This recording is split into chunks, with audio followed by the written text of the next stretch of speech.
Bonjour, dans cette vidéo, on va parler de la structure des URL pour le SEO et surtout des bonnes pratiques qui font la différence au niveau de vos structures d'URL. On va commencer à expliquer pourquoi on va parler de ce sujet. Tout simplement en fait parce qu'une URL, ça peut tuer votre SEO si elle est mal faite et on va voir ça aujourd'hui en détail.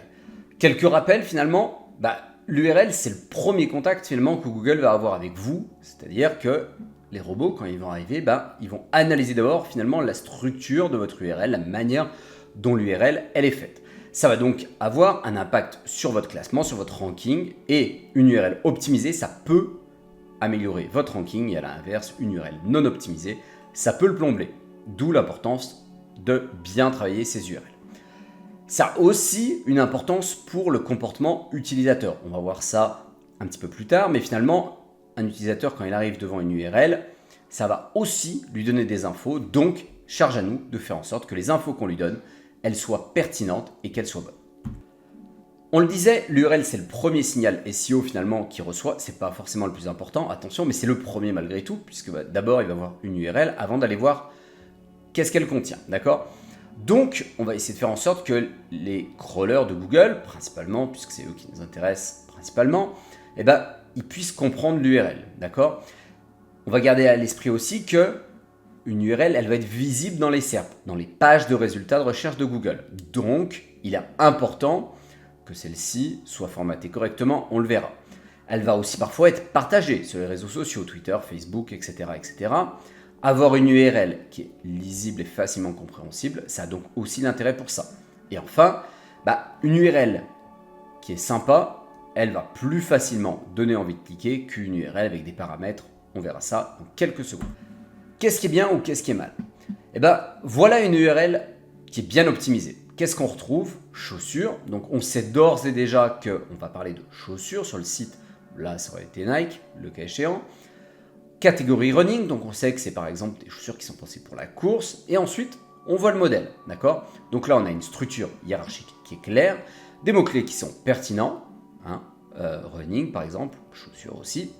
C'est facile à lire et à mémoriser, puisque finalement, si on cherche un autre modèle et qu'on connaît le nom, on peut probablement même réussir à taper directement l'URL de l'autre modèle. Et finalement, ça décrit notre contenu. Ici, chaussures de type running. A l'inverse, une URL qui ne nous conviendrait pas, ça serait quoi ? /prod.php, point d'interrogation ID égale 1, 2, 3, 4, 5 et catégorie égale shoes et référence égale ABC. Là, on voit que une personne qui connaît un petit peu le dev finirait par réussir à comprendre de quoi on parle, le modèle ABC dans la catégorie shoes et qui a l'ID, donc l'identifiant, on va dire 1, 2, 3, 4, 5, 6. Néanmoins, c'est difficilement compréhensible, on n'arrivera jamais à le mémoriser et ça ne nous explique pas vraiment ce qu'on va voir, si ce n'est shoes, on arrive vaguement à comprendre, d'accord ? D'où l'importance de bien optimiser votre URL de cette façon. On peut également parler de la simplicité, de la lisibilité, d'accord ? Finalement, une bonne URL, elle devrait être compréhensible par tout le monde, quel que soit le niveau technique. Donc, on va essayer d'éviter d'utiliser des termes trop compliqués, on va prendre un vocabulaire qui est accessible, idéalement plutôt des termes du langage courant que du jargon trop technique ou des acronymes incompréhensibles, d'accord ? On va aussi, c'est très important, par convention, utiliser des minuscules. Alors, si vous tapez une URL en majuscule, bien souvent, vous pouvez réussir à y accéder. Néanmoins, essayez de garder à l'esprit que si vous utilisez des minuscules, ça sera toujours beaucoup mieux, d'accord ? Et on va aussi essayer de simplifier nos URL, c'est-à-dire qu'on va faire en sorte qu'elles soient les plus courtes possibles et qu'avec des mots importants. Par exemple, les le, la, des, tous les petits mots comme ça, on va essayer idéalement de les supprimer. On va également choisir des mots-clés qui sont pertinents, d'accord ? Donc en fonction des mots-clés que vous allez cibler, on va essayer idéalement de s'imiter à un ou deux mots-clés si c'est possible. Ainsi, on va avoir des URL plutôt courtes. Ici, on en retrouve quelques-unes par exemple. Chaussures, courses, hommes. Donc là, on en a 3, certes, mais parce que ça serait impossible de faire beaucoup plus court. Parce que chaussures, courses, on a probablement une catégorie de chaussures de type course, donc il faut aller un peu plus loin, d'accord ? Néanmoins, essayez toujours de garder au plus court. On ne va pas mettre par exemple chaussures de course pour hommes, ok ? On va essayer de raccourcir ça, d'accord ? On va aussi évitez idéalement la suroptimisation. Par exemple, une URL comme meilleure chaussure running pas cher homme 2025, c'est un peu trop. On va essayer de faire ça plus court. Ok ? On va également essayer d'avoir une certaine cohérence sémantique. C'est-à-dire qu'on va garder des termes qui sont en lien avec votre site. Ne mettez pas des mots-clés qui n'ont rien à voir avec la page ou votre site, simplement pour essayer de plaire à l'internaute. Si ce n'est pas pertinent, ne les mettez pas. On va maintenant parler de la cohérence et de la hiérarchie. Alors, essayez d'adopter une structure type pour toutes vos pages. Par exemple ici, une que on retrouve sur pas mal de sites, c'est catégorie, une sous-catégorie, puis le produit. Ainsi, l'internaute, quand il arrive sur l'URL, il voit directement le produit, la sous-catégorie, la catégorie, et ça l'aide finalement à bien comprendre le produit sur lequel il va arriver. Mais gardez aussi à l'esprit que ça va aussi aider finalement Google. D'accord ? Consistance absolue, j'ai marqué. Ça veut dire quoi finalement ? Ça veut dire que si vous avez choisi ce type de format-là sur vos produits, gardez-le sur tout le site.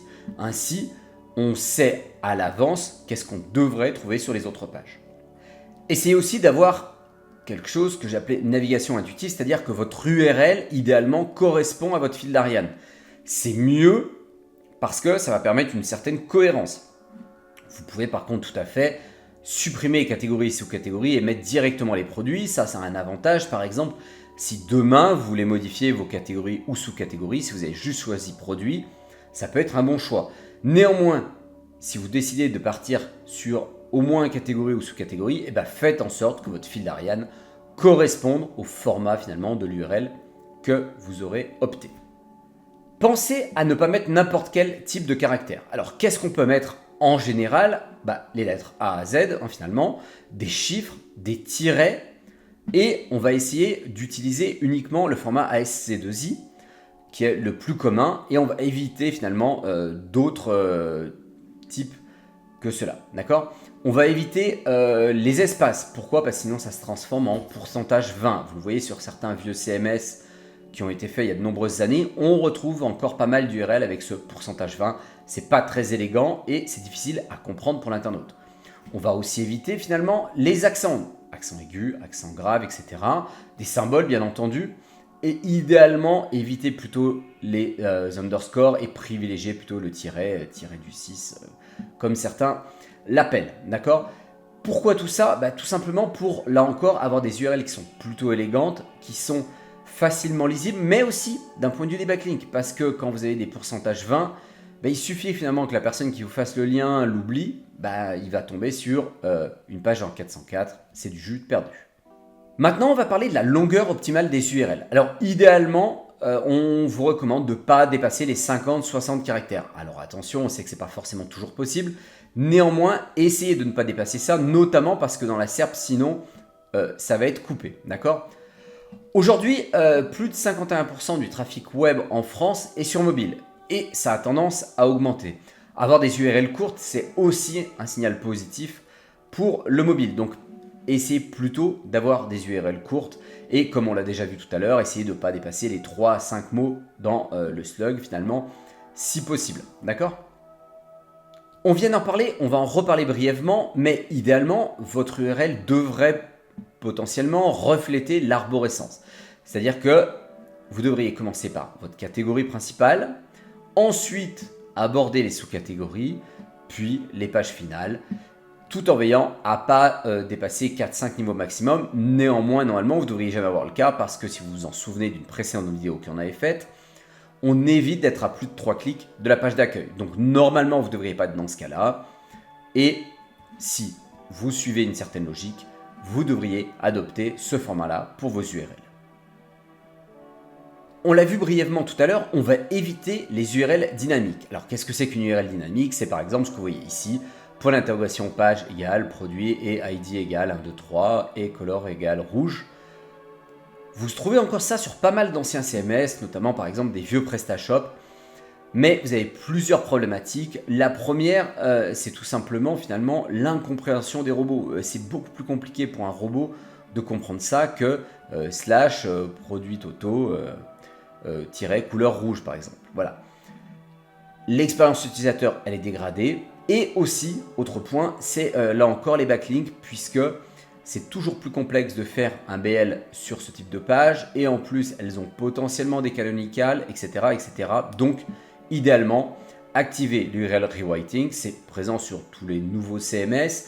Et si vous faites une mise à jour d'un vieux CMS, vous l'aurez. Et ça vous permettra d'avoir des URL propres et ainsi de faciliter la vie à Google, aux internautes et aussi pour avoir des BL de manière plus qualitative. Attention au piège de la longueur, on en a déjà parlé, on va en reparler un tout petit peu avec un exemple. Ici, vous avez une URL assez typique finalement d'un article de blog. Donc qu'est-ce qu'on retrouve? On retrouve /actualité, l'année, le mois, le jour et ensuite seulement un titre qui pourrait potentiellement correspondre à une très longue traîne. Mais on voit que c'est beaucoup trop long et finalement c'est une URL à rallonge qui s'affichera même pas dans le navigateur, même si vous êtes en desktop, etc. D'accord? Elle va être coupée dans les résultats de recherche mobile et même probablement desktop vu la longueur. Difficile de la copier-coller, bref, plein d'inconvénients. Voilà un exemple qui serait beaucoup plus adapté. Actualité, guide chaussures running. Le fait de ne pas avoir mis de date et ou de catégorie de blog, l'avantage c'est que finalement, si demain, dans votre blog, vous créez d'autres catégories et que vous souhaitez rajouter cet article également dans cette catégorie, ça ne sera pas étrange puisqu'il n'y aura pas de nom de catégorie. C'est une URL qui est facilement mémorisable, vous pouvez facilement faire des BL dessus sans vous tromper au niveau de vos copier-coller ou quoi que ce soit. Vos URL peuvent également avoir quelques petits problèmes avec tout ce qu'on appelle le duplicate, donc la duplication de contenu. Par exemple, si sur votre site vous avez certaines pages en 3W, d'autres qui ne le sont pas, c'est quelque chose qui va être un problème, donc veillez à ce que votre site soit uniquement avec 3W ou uniquement sans les 3W, d'accord? Mais évitez idéalement de mélanger tout ça parce que c'est pas idéal. Si votre site aujourd'hui est pas en HTTPS, vous le voyez dans votre URL, bon, passer en HTTPS, c'est obligatoire depuis plusieurs années, c'est aujourd'hui un facteur obligatoire pour bien ranker, même si bien entendu il y a encore quelques sites en HTTP tout court qui rankent encore. Idéalement, aujourd'hui, on passe tout en HTTPS, d'accord? Évitez d'avoir une version mobile séparée. On retrouve encore des sites avec des M points devant. C'est quelque chose qui se faisait il y a quelques années. Aujourd'hui, votre site doit être également compatible mobile, voire mobile first, même encore mieux. Bon, n'ayez qu'un site et évitez les versions M points par exemple, d'accord? Vous adopterez également les bonnes balises canonicales. On fera une vidéo dédiée à ce sujet. C'est lié finalement à vos URL et notamment aux langues. On en reparlera dans une vidéo dédiée parce que les canonicales, c'est vraiment important. Ça peut sauver votre SEO ou à l'inverse, le plomber si c'est mal géré. Parlons maintenant rapidement des URL multilingues. On aura là aussi une vidéo dédiée aux URL multilingues et plus généralement à tout ce qui est international parce que c'est vraiment un gros axe pour améliorer votre visibilité et avoir plus de clients sur votre site. Néanmoins, ça a un impact au niveau de vos URL. On va essayer d'adopter une structure linguistique claire, c'est-à-dire que pour le français, on va idéalement avoir FR. Pour l'anglais, on va avoir du EN. Et on va aussi traduire dans nos URL, idéalement, nos URL. EN/catégorie avec un Y, ça sera beaucoup plus lisible pour un anglais que catégorie IE. Même si encore pour ce cas-là, je pense qu'il aurait réussi à comprendre. On pensera bien entendu à mettre les balisages hreflang, ça ne se verra pas dans l'URL, mais c'est lié et je préfère vous le rappeler, on en reparlera là aussi. On va donc avoir une cohérence aussi au niveau de la structure, du FR produit chaussures, on pensera bien à traduire ça par EN products shoes. On ne traduit donc pas que le nom du produit, mais on traduira bien également les catégories. C'est important de traduire l'intégralité de votre site finalement, pas que les pages, ok? Et on aura là aussi l'occasion de creuser un petit peu plus ce sujet, mais optimisez bien tout ce qui est géolocalisation, notamment pour des langues qui apparaissent dans plusieurs pays. Si vous ciblez plusieurs pays, ça peut être intéressant d'avoir une version par langue et par pays. Ok, mais on creusera tout ça plus tard.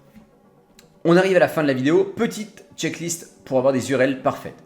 D'abord, on va bosser la lisibilité, faire en sorte que finalement l'URL soit compréhensible même par votre grand-mère. D'accord ? On va veiller à ce que dedans, on ait les mots-clés stratégiques qu'on vise sur la page.